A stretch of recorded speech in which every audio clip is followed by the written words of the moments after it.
Jammu Kashmir assembly में एक जबरदस्त तकरार, जहां एक तरफ एक वजीर के बेटे का स्टेट अवार्ड बना तनकीदों का निशाना, वहीं दूसरी जानिब रिश्तेदारों को कैबिनेट दिए जाने का खुला पुराना जमाना। आप दिल्ली गए, आपने एडवाइजर साहब को स्टेटस दिया, लोगों को नहीं दिया, आपने उसके बेटे को अवार्ड दिया। इसलिए कश्मीर का नौजवान जेल में, केस में, एफआईआर में बंद है, इसलिए नहीं नासिर सगामी के बेटे को अवार्ड मिले। सर, आप हकीकत की बात करने के लिए तैयार नहीं है।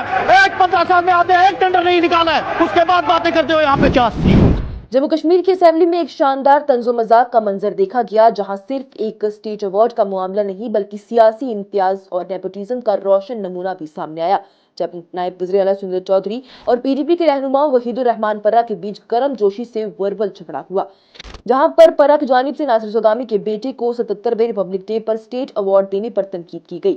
नायब वज़ीर आला सुंदर चौधरी की जानिब से पीडीपी के रहनुमा को याद दिलाया गया कि महबूबा मुफ्ती की हुकूमत में महबूबा मुफ्ती ने और मुफ्ती खानदान के एक फोटोग्राफर रिश्तेदार तसद्दुक हुसैन मुफ्ती को टूरिज्म मिनिस्टर बनाया गया था और उन्होंने पीडीपी के इस फैसले पर भी सवाल खड़े किए थे। परा की जानिब से अपनी बात रखते हुए कहा गया कि नेशनल कॉन्फ्रेंस अक्सर जम्मू कश्मीर के मामलात पर बीजेपी पर तनकीद करती है, लेकिन दिल्ली में वो चुप रहती है। उन्होंने कहा कि नेशनल कॉन्फ्रेंस को अपने 50 से ज्यादा एमएलएस के बावजूद वहीं पर मरकजी हुकूमत से जम्मू कश्मीर के लोगों के साथ बातचीत शुरू करने की अपील करनी चाहिए। लेकिन जब आप दिल्ली जाते हैं तब ये गुस्सा हम नहीं देखते, जो है गुस्सा यहाँ इस असेंबली में है, जो आईवान में है।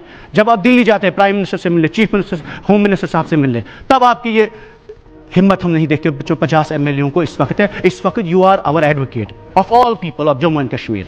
परा ने Shri Mata Vaishno Devi institute of medical excellence के बंद होने का जिक्र करते हुए कहा कि इस फैसले से जम्मू में ये परसेप्शन बना है कि कश्मीर के तलबा डॉक्टर और इंजीनियर बनने के बावजूद रेडिकलाइज हो रहे हैं। परा की जानिब से नेशनल कॉन्फ्रेंस हुकूमत पर इल्जाम लगाए गए कि उन्होंने मेरिट, रिजर्वेशन और पॉलिटिकल प्रिजनर्स के इशूज को बिल्कुल एड्रेस नहीं किया। उन्होंने कहा कि पहले के वज़ीर आला फारूक अब्दुल्ला और उमर अब्दुल्ला ने ये कहा कि स्पेशल असिस्टेंस स्कीम्स के जरिए ही ज्यादा फंड मिले, लेकिन ग्राउंड लेवल पर डेवलपमेंट का काम नहीं हुआ। परा की जानिब से ये भी कहा गया है कि प्री बजट कंसल्टेशन में उन्होंने 15 डिमांड्स उठाई थी जो कि स्कीम में शामिल थी, लेकिन पुलवामा जिले के लिए 25 करोड़ रुपए रिलीज होने के बावजूद कोई काम स्टार्ट नहीं हुआ। उन्होंने नेशनल कॉन्फ्रेंस हुकूमत पर इल्जाम लगाया कि सेम स्टैटिस्टिक्स पर भी हर डिपार्टमेंट में रिसाइकिल किए जा रहे हैं और गवर्नमेंट अपने मैंडेट को लोगों की भलाई के लिए यूज नहीं कर रही, बल्कि लोगों को डिह्यूमनाइज किया जा रहा है। परा ने यह भी कहा है कि रिजर्वेशन का मसला सिंपल नोटिफिकेशन से सॉल्व हो सकता था, लेकिन कैबिनेट कमेटी बनाकर उसे कंफ्यूज किया गया। एक रिजर्वेशन का मसला where first time in the history of Jammu and Kashmir you are bragging a process. आपने कमेटियां बिठाई, one SRO social welfare ministry से निकल सकता था। Issue of reservation should have been addressed. इतना घुमा फिरा के आपने बच्चों को धोखे दिए, प्रोटेस्ट किए और रियाज साहब ने मजाक किया कि प्रोटेस्ट करते। किसके पास प्रोटेस्ट करेंगे? क्यों करेंगे एलजी के पास protest? We have an elected government. National law university के मसले पर भी उन्होंने कहा कि जम्मू कश्मीर दोनों ही रीजन्स में एक एक यूनिवर्सिटी बनाई जा सकती है अगर सरकार चाहे तो। परा ने नेशनल कॉन्फ्रेंस पर तनकीद करते हुए कहा है कि उन्होंने नासिर असलम वानी यानी नासिर सुगामी को कैबिनेट रैंक दिया और उनके बेटे सद्दात नासिर सुगामी को स्टेट अवार्ड दे दिया, जबकि अवार्ड पुलवामा के इरफान सरकार को मिलना चाहिए था, जिसका क्रिकेट इनिशिएटिव वजीर आजम नरेंद्र मोदी की जानिब से मन की बात में भी मेंशन किया गया।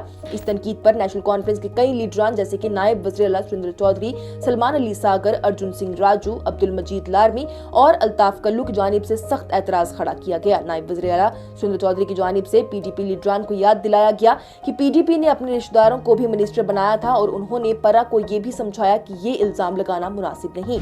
आप दिल्ली गए, आपने एडवाइजर साहब को स्टेटस दिया, लोगों को नहीं दिया, आपने उसके बेटे को अवार्ड दिया। इसलिए कश्मीर का नौजवान जेल में, केस में, एफआईआर में बंद है, इसलिए नहीं नासिर सगामी के बेटे को अवार्ड मिले। आपको अवार्ड देना था उस बिलाल को जिसकी इसने बात की, जो अंधा था, जो डफ एंड डम्प था, उस नौजवान के लिए अवार्ड था। पुलवामा का लड़का सर, एक इरफान सरकार नाम से लड़का है जिसने डे एंड नाइट टूर्नामेंट किया, प्राइम मिनिस्टर ने उसकी तारीफें की।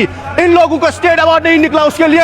और आज जब ये सरकार आई है पब्लिक मैंडेट पे बात करने के लिए, जहां नौजवानों के लिए आपको एडवाइजर के लिए वक्त होता है, उसके लिए स्टेटस है। आप हकीकत की बात करने के लिए तैयार नहीं है। एक 15 साल में आपने एक टेंडर नहीं निकाला है, उसके बाद बातें करते हुए। वाज़ेह रहे तो असेंबली में ये मंजर पेश आने के बाद से सोशल मीडिया पर काफी बातचीत इस हवाले से होना शुरू हो गई। लोगों का इस हवाले से ये कहना है कि ये मंजर यही साबित करते हैं कि जम्मू कश्मीर में सिर्फ अपने लोग और उनके खानदान ही इस रिवॉर्ड के हकदार हैं। जितने भी लोग ताकत में बैठे हैं उनके अपने लोग और उनके खानदान ही वहां से अवार्ड लेते हैं और आम आवाम के हकूक और काबिल नौजवान बस निगाहों का शिकार रह जाते हैं। उन्होंने ये भी कहा है कि बाप को कैबिनेट मिल गई, बेटे को अवार्ड मिल गया और आम लोग सिर्फ देखते ही रह गए। ये मामला न सिर्फ तंजो मजाक का है बल्कि सियासी सच्चाई को भी सामने ला रहा है, जहां पर नेपोटिज्म और खुद गर्जगी का सबूत भी सबके सामने है। Bureau report, news insider.